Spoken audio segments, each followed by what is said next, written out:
ٹھیک ہے، وہ تو آپ نے لکھ کے دیا، بات تو آگے بڑھے گی انشاءاللہ. علی مع القرآن والقرآن مع العلی لن يفترقا حتى يردا علی الحوض هذا حدیث صحیح الاسناد. ترجمہ یہ ہے، علی قرآن کے ساتھ ہے اور قرآن علی کے ساتھ ہے. یہ ہرگز اس وقت تک جدا نہیں ہوں گے جب تک کہ حوض کوثر پر نہ پہنچ جائے. حاضہ حدیث صحیح الاسناد، یہ حدیث اسناد کے اعتبار سے صحیح ہے. سن لیا آپ لوگوں نے؟ لائیے کو میں عبارت پڑھ کے سنا دیتا ہوں. قسم کھا کے کہتا ہوں قاری صاحب، آپ یہ عبارت عربی کی نہیں پڑھ سکتے ہیں، خدا کی قسم نہیں پڑھ سکتے ہیں. اگر پڑھ سکتے ہیں تو عبارت یہ ہے، آپ اس کو پڑھ کر کے اس کا ترجمہ بتائیے، اور نہیں تو پھر میں ابھی اس کا مطلب بتاتا ہوں. آپ نے جو سند پیش کی ہے، یہ اردو پڑھنے والوں کی جو ڈپلوما کرتے لوگ گھر پہ بیٹھ کر کے، یہ عالم کی سند نہیں ہے. آپ لوگ نہیں بولیں، چپ بیٹھے رہیں. یہ کتاب ان کو دے دیجئے، اگر وہ پڑھ کر کے اس کا مطلب بتا دیتے ہیں تو پھر میں یہ تیسری بار ان کے سامنے پڑھ رہا ہوں. تم بیٹھو. آپ لوگ دیکھیے حالات اور سمجھیے.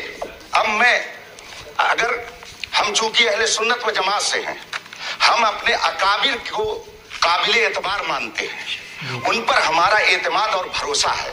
اور یاد رکھیے، یہ کوئی ایسے عالم نہیں ہے کہ جن کو آپ بریلوی کہہ کر کے نظر انداز کرتے.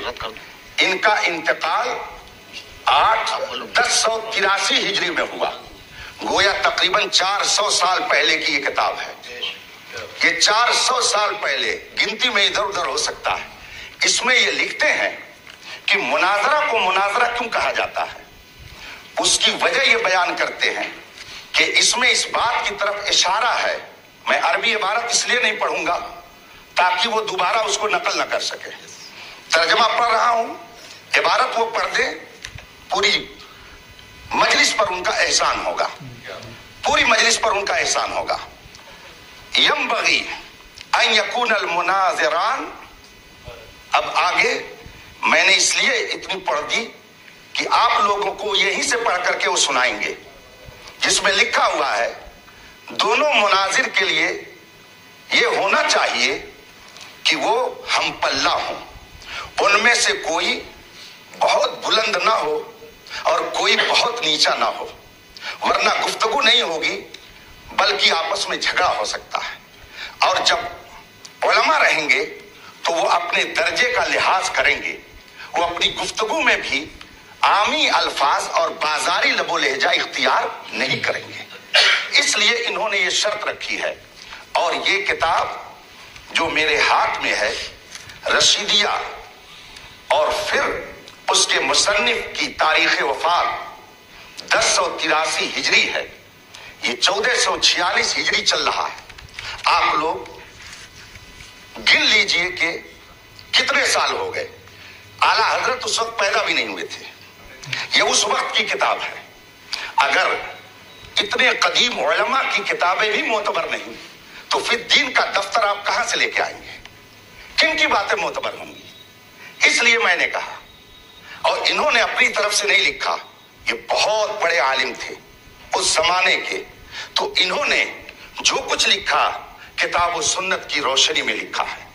قرآن سے میں نے آیت کریمہ پیش کی کہ جاہل سے بحث کرنا یہ علماء کا کام نہیں ہے. اس کا مطلب ہے کہ بحث و مباحثہ کرنے کے لیے اگر آپ عالم ہیں تو سامنے والا بھی عالم ہونا چاہیے. اور عالم کے بارے میں ہم کیسے جانیں گے؟ اس کے جاننے کا ایک طریقہ اس کی سند ہے.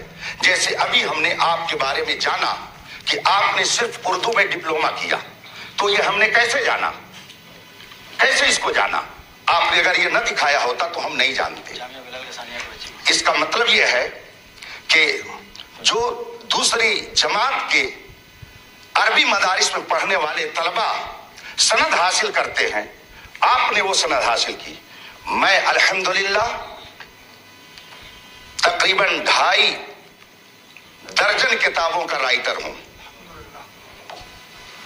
ہزاروں شاگرد میرے پڑھائے ہوئے شیخ الحدیث، مفتی اور مبلغ اور دنیا بھر میں وہ دین کی تبلیغ میں لگے ہوئے ہیں.